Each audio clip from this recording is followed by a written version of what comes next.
السلام عليكم ورحمة الله وبركاته. ازيكم عاملين ايه؟ يا رب تكونوا كلكم بخير. النهاردة بقى هنعمل اللي هي الأكلة المشهورة جدا على النت يعني اللي هي ايه، ملوخية ورز وفراخ. انا بس عايزة اقول حاجة. زمان هنا انا بعمل مفروض ان انا بعمل الفراخ يعني. دي مكونات طبعا بصل وورق لوري وحبهان وايه وطماطمية، بس الطماطمية ما بحطهاش دلوقتي. بنشوح الفراخ اللي محطوط عليها ده فلفل اسمر. انا بحب احط عليها فلفل اسمر كتير وهي بتتشوح عشان الزفارة وكده. ماشي. وتشويح الفراخ ده قبل السلق بيبقى جميل يا جماعة. انا كنت طبعا قعدت شوية اشوحها من غير ما افتح الكاميرا وكده، كنت نسيت، بس الحمد لله انا افتكرت. وبرضه حطيت ايه شوية فلفل اسمر على ايه على الشوربة وكده. المهم بقى دي الملوخية. بصوا يا جماعة، يعني محدش بقى ايه يقنعني بقى لا ملوخية مجمدة ولا ملوخية تقطفيها وتخزنيها. مفيش احسن من الملوخية اللي هي الطازة دي. وايه يعني هتيجي يعني مش هتاخد منك ربع ساعة هي تقطيف الملوخية وتخرطها فيها ايه يعني. مش حوار يعني. ممكن تجيبيها مثلا مع الطلبات وبتقعد مثلا حوالي 4 ايام في التلاجة، ما بيجرالهاش اي حاجة. بس هنا بقى بقطف الملوخية. ماشي. مفيش احسن من الملوخية الفريش. محدش يقنعني بحاجة تانية. لا ملوخية بقى مجمدة ولا ان انت حتى تجيبي الملوخية تخزنيها، دي مقتنعش بيها. المهم بقى في وسط ما احنا بنخرط الملوخية كده، انا كنت عايزة اقول حاجة.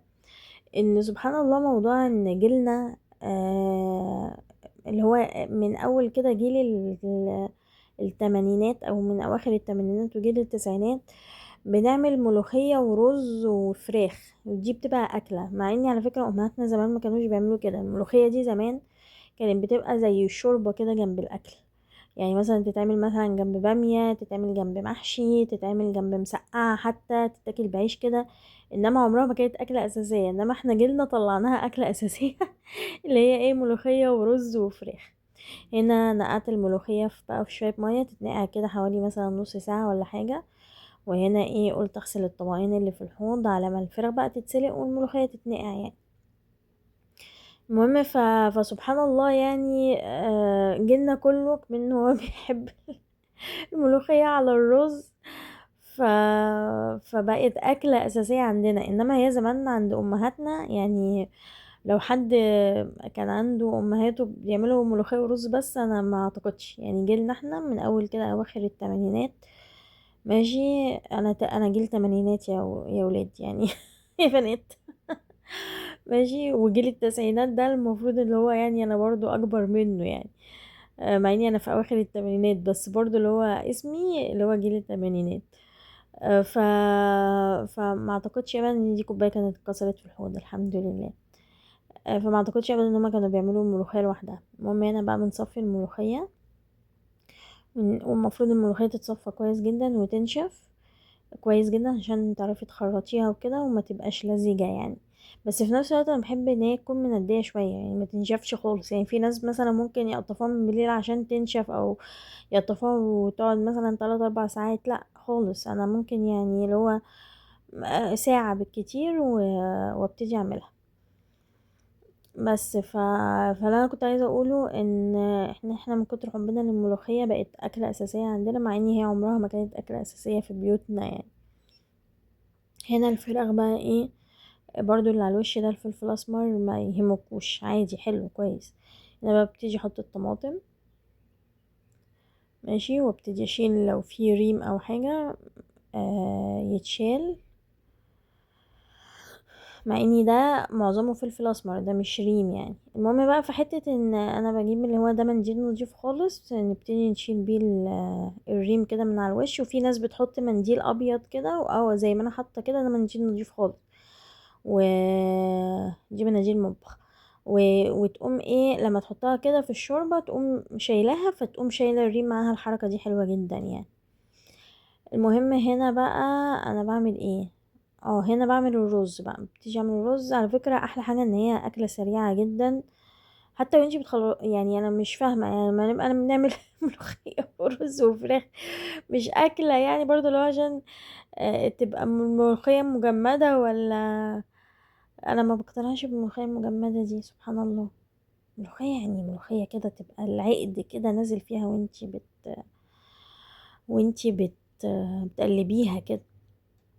ماشي، المهم ادي الرز. ماشي، البتاع بتاعه الرز دي جميله قوي يا بنات، انا انصح بيها قوي يعني.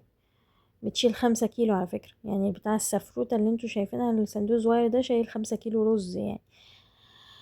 انا بعمل رز بقى عشان ايه؟ خلاص يعني هي خلاص الفراخ اتسلقت، الملوخية اتقطفت.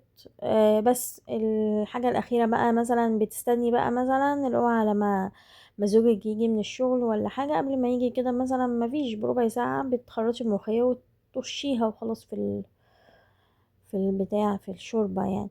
المهم انا عندي تكة ملوخية غير ما يعني تقريبا مصر كلها بتعمل ملوخية المصريين كلهم بيعملوا ملوخية بشكل، وانا بعمل ملوخية بشكل تاني.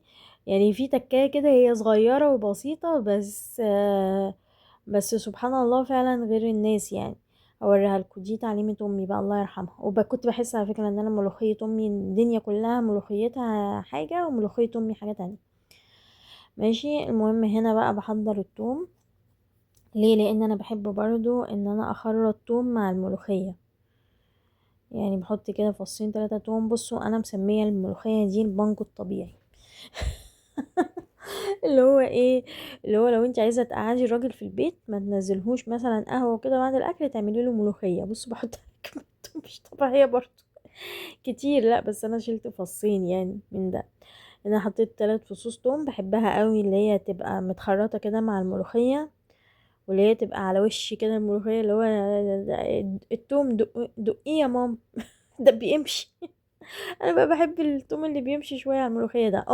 وفي برضو حاجة ان انت وانت بتدقي التوم بتاع التقلية تحطي عليه سنة كزبرة، بيبقى برضو حلو. وفي ناس على فكرة بتدقي معاه الفلفل.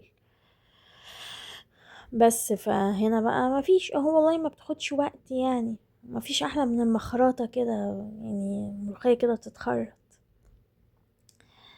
بس. ف فهنا بقى ايه، وما بتاخدش وقت يعني، الموضوع مش حوار. انا ما بحبش ان الملوخيه تكون ناشفه قوي وانا بخرطها، بتكون منديه، لا هي فيها ميه، حتى انا اوريكم تصفيه الميه في الطبق يعني، ولا في نفس الوقت اللي هي ناشفه خالص، تبقى منديه كده حلوه، تدي عقد كده جميل بصراحه. بصوا التوم، والله العظيم التوم الني ده مع الملوخيه، بس انا بحط توم كتير بصراحه يعني برضو، وعلى حسب ما انتي بتحبوا التوم يعني. محدش يحط توم كتير كده، منصحش يعني. آه فحتة التوم بقى اللي هي بتتخرط مع الملوخية دي بتديلها ليلة تانية يعني. بس ادي كده هي اتخرطت وزي الفل، وبعمل المربعات كده. الله يرحمك يما كانت تعملي الحركة دي. هنا بقى بشوف الرز وطيت عليه. بصوا بقى الشوربة بتاعت الفراخ حمرا وجميلة ازاي. هنا بقى خلاص قبل ما انا ابتدي ان انا اعمل الفراخ مثلا ب10 دقايق اهو، حطينا الايه، حطينا الملح. شوفوا بقى الشوربة جميلة ازاي، التشويحة مع الطماطمايه. وفي ناس على فكرة بتحط كمان حتة فلفلاية، بس انا يعني مش بحب يعني، خلاص يعني مش حوار. دي بقى ايه اللي هو اللي بحط السمنة في الحلة عشان ابتدي اعمل الملوخية. وهنا بصفي الفراخ. بصوا بقى تكاية الملوخية اللي جاية دي ما بيعملوش غير البرنس بتاع امبابة. ماشي. او بصوا بقى بنقدح السمنة وأقدح فيها التوم. ماشي، ده التوم مع الكزبرة. ماشي، وبعدين اقوم طشاه بالشوربة مش العكس. يعني ناس تحط الملوخية على الشوربة وبعد كده تقوم طشة التوم عليها. انا بقى بعمل العكس، بقوم طشة التوم بالشوربة واقوم بقى حاطة الملوخية. طبعا انا بحط شوية شوربة صغيرين وبعدين احط الملوخية. ده بيكربوناته برضو بيدي كده اللي هو بيخلي الملوخية بقى تفضل خضرة. وعلى فكرة مش خطر ولا حاجة، كويس.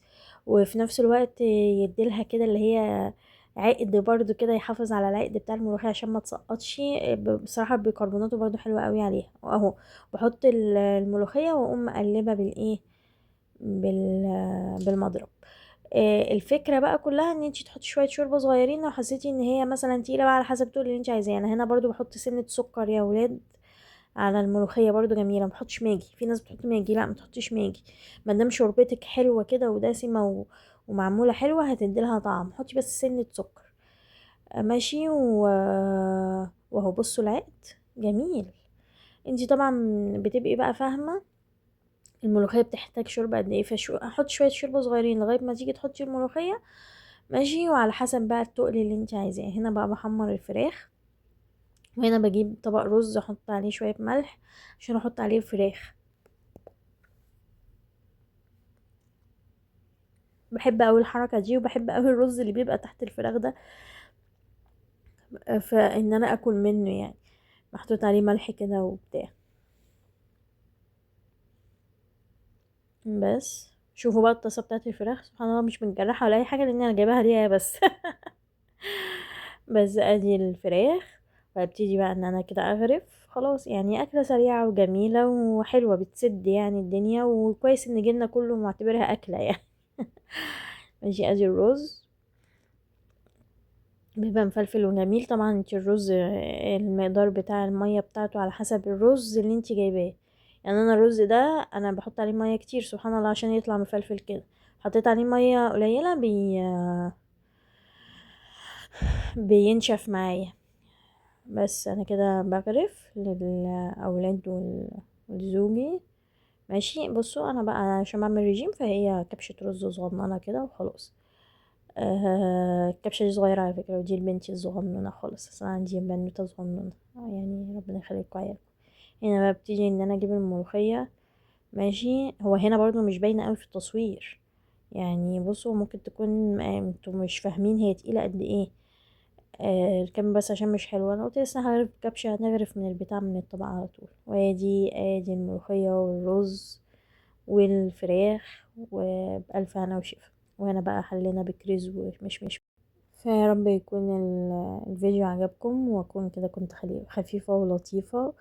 وانا كان نفسي ابقى بتكلم معاكم في مواضيع مختلفة واحنا بنطبخ، بس خير يعني. السلام عليكم ورحمة الله وبركاته. قولوا له في كومنتات. السلام عليكم.